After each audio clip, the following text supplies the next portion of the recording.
Hi everyone.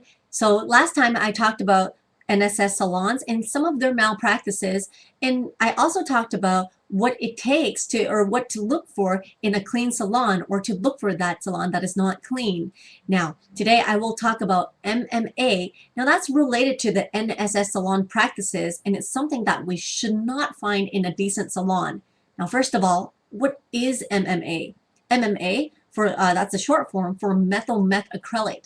Now that's an organic substance that you would actually find in a lot of plastic manufacturing facilities. In fact, actually 80% of MMA is found in those facilities, which is perfectly fine because it's for making plastic. And you would also find some of that in dental offices or in facilities where they make dental fillings or dentures. What is not okay is to find it at an NSS salon or at any salon. It's okay if you find MMA in its powder form, which is the nail powders that they use for acrylics, known as the polymer. What is not okay is to find it in its liquid form. That's the monomer, or that's the stuff that you smell at a distance even before you go into some of these nail salons.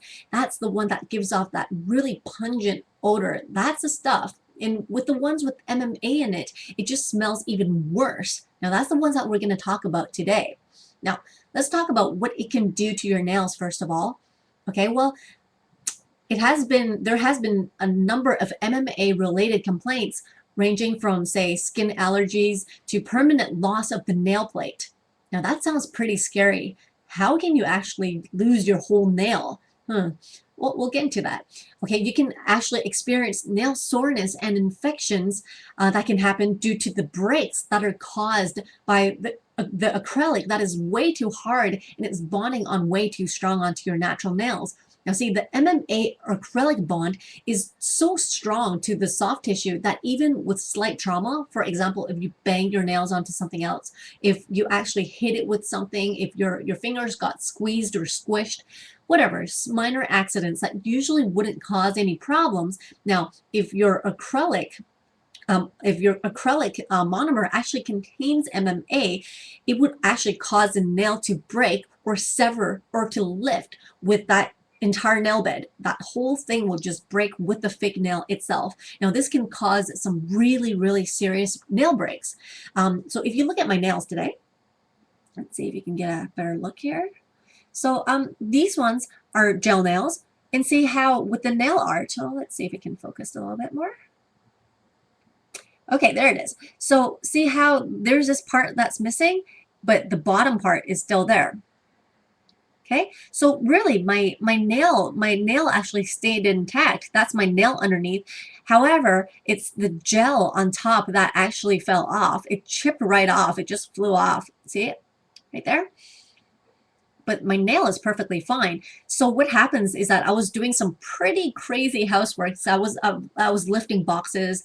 I was just doing things to my nails that I shouldn't be doing. But that's what you do when you're moving, right? Okay.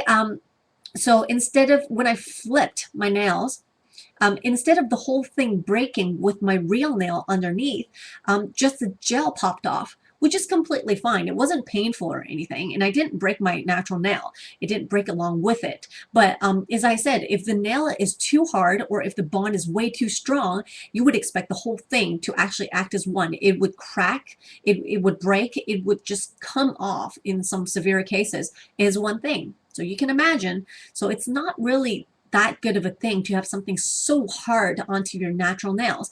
And you can also expect to have infections or loss of nail plates, which is quite ironic because initially it was a strength of the acrylic that attracted some people to use it in the first place. So it's very ironic. And you can expect to have permanent deformities in some cases of the nail bed, and that's not reversible. Once it's damaged that bad, it's deformed, it's not going to get better. And just as a side note, while MMA was used in the medical and the dental industries, it provides superior adhesion to bones and teeth, which is completely fine. But it's not safe to use it on our nails because in the softer tissue, because we don't need a substance that is that rock hard on top of our naturally flexible nails, it doesn't matter how healthy your nails are, there's always some degree of flexibility to it. And putting something that hard onto there, unless your hands will never be in shock, or never, never hit anything, or if you never ever touch them, something will happen, and it's not a good thing to have something that hard. Just remember